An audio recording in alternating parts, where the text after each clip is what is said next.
Assalamualaikum Mas Kahar. Salam warahmatullahi wabarakatuh. Assalamualaikum semua ya, follower, kuliah ya, kita diberi kesehatan selalu, bisa mencerdaskan masyarakat. Buya, saya cuma meminta amalan sama Buya, ya, kalau boleh. Minta apa? Saya sering merasa, walaupun ya, saya sering merasa sekecil apapun tetap ada kesombongan di dalam diri saya. Bagaimana cara untuk menghilangkannya, Buya?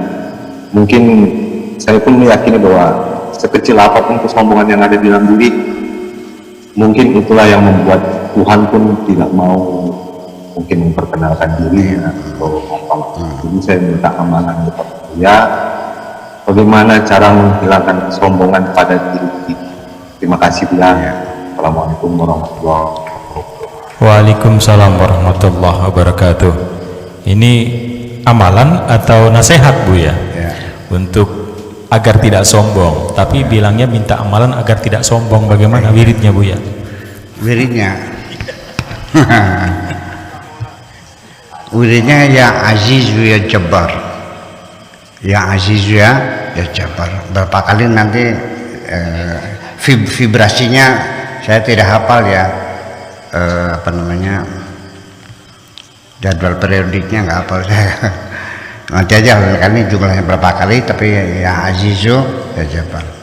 Adapun kiat-kiat bagaimana caranya menghilangkan kesombongan, ini ada satu kalau nggak salah hadis Nabi ya, yang berbunyi la haula wala quwata miftahul jannah.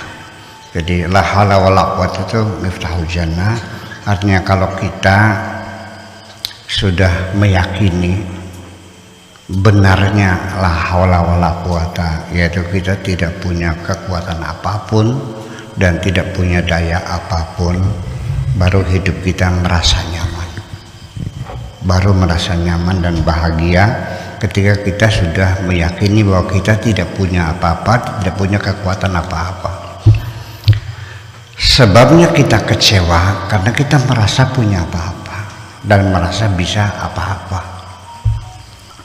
Satu contoh sederhana saja ibu-ibu sekalian, ketika anak kita yang jenius, yang pinter, yang selalu dapat ranking 1 menghadapi ujian masuk perguruan tinggi, karena dia terlalu yakin pasti lulus, karena sejak kelas 1 SMA, kelas 2, kelas 3 ranking 1 dia yakin lulus, ternyata tidak lulus, langsung pingsan kecewanya, nggak lulus. Ternyata anak siswa yang dihina-hina, dibilang bodoh, dibilang otaknya kendo dan sebagainya, dia didorong oleh orang tuanya, ikut ujian, mah nggak bisa, udah ikut aja ya, tapi gimana kalau lulus ya ikut aja. Nah, saya nggak bisa. Ya udah, kalau mau maksa boleh maju, tapi ya kalau nggak lulus jangan disalahkan mah ya. Ini mah coba-coba aja gitu. Lulus barangkali lulus gitu. Ternyata nggak lulus. Dia nggak kecewa kok. Dari tadi juga sudah gua katakan nggak mampu. Susah. Ya kalau kitanya awalnya mengatakan, meyakini kita tidak punya kemampuan, lu tidak berhasil, tidak kecewa dong. Kekecewaan itu karena kita sendiri membangun pemikiran sendiri bahwa kita mampu. Hilangkan rasa semacam itu. Ya, itu satu. Kemudian lagi bahwa ketika orang itu merasa tidak punya apa-apa, tidak bisa apa-apa, lalu yang jadi masalah, kapan dia sombong? Kalau orang itu dia yakin tidak punya apa-apa dan tidak bisa apa-apa, dari mana munculnya sombong?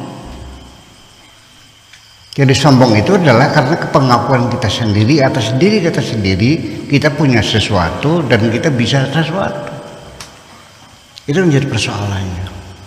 Setiap kali engkau diberi kelebihan oleh Tuhan dengan kecerdasan, dengan harta, dengan kekuasaan, dengan kesaktian, dengan keilmuan, dengan kecantikan, dan lain sebagainya, maka setiap engkau merasakan ada kelebihan, kamu akan terdorong untuk memunculkan sifat sombong itu. Bu, yang sombong tuh yang cantik apa yang jelek, Bu?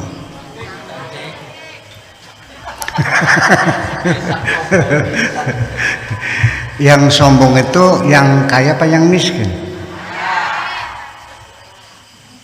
Yang sombong itu yang pintar apa yang bodoh?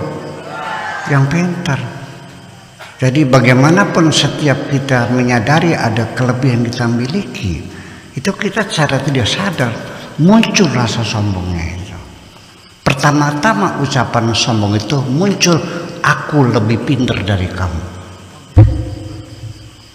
pangkatku lebih tinggi dari kamu. Iya, saya pangkatnya Maijen, kamu Brigjen di bawah aku. Iya kan, kamu Ustadz, saya Makiai. Iya. Dan di penghujungnya bukan hanya mengatakan lebih, tapi menghina. Karena hidungnya merasa mancung, dia menghina yang hidungnya pesek. Kalau menghina orang digerus, hidung pesek kok sok gaya beli kacamata segala. Lantas nanti nyangkolnya di mana? Seperti itu kira-kira. Jadi artinya kiatnya bagaimana supaya kita bisa mengendalikan rasa sombong itu, yaitu kita jangan pernah merasa bahwa kelebihan adalah jangan sampai kelebihan yang Allah berikan itu mendorong kita kepada sombong, tapi sebaliknya yaitu kita terdorong untuk mensyukuri kelebihan itu dan kita manfaatkan seoptimal mungkin untuk kebaikan-kebaikan semacam itu. Nah, dari berbagai kesombongan ini beda-beda kekuatannya, voltasenya beda-beda. Ya, sifat permanen juga berbeda-beda. Artinya orang kaya sombong, tetapi tetap dalam dirinya ada kecurigaan bahwa kapan-kapan saya bisa jatuh miskin. Dalam sehari jatuh miskin, rumah terbakar, ya kan, kena penyakit cuci darah tiap hari dan sebagainya. Ya, tidak permanen semuanya itu mesin. Kemudian juga orang cantik juga sama. Kalau sudah ya 40 tahun masih cantik, Bu ya. 40 sampai 50 ini stabil nih. Percaya 40-50 itu di puncak kecantikan. Feminismenya nampak sekali. Kalau masih 17 masih bau kencur. Ya, nanti dari baru 50 ke 60 itu baru melandai. Melandai. Kalau 60 70 terjun bebas. Iya. Ini. Jadi dia dalam kesadarannya kapan-kapan saya akan tua. Kecantikan saya akan hilang. Dan seterusnya lah begitu. Tetapi keilmuan, nggak ada orang pintar ujung-ujung jadi bodoh. Malah justru semakin pintar, semakin dia banyak ngajar, semakin dia pintar, semakin dia diolah ilmunya, ya kan, digolang kata orang sini mah, semakin pintar. Harta kita bagikan berkurang, ilmu kita bagikan kita bertambah. Nah, itulah makanya kesombongan karena keilmuan lebih permanen. Terima kasih gitu aja.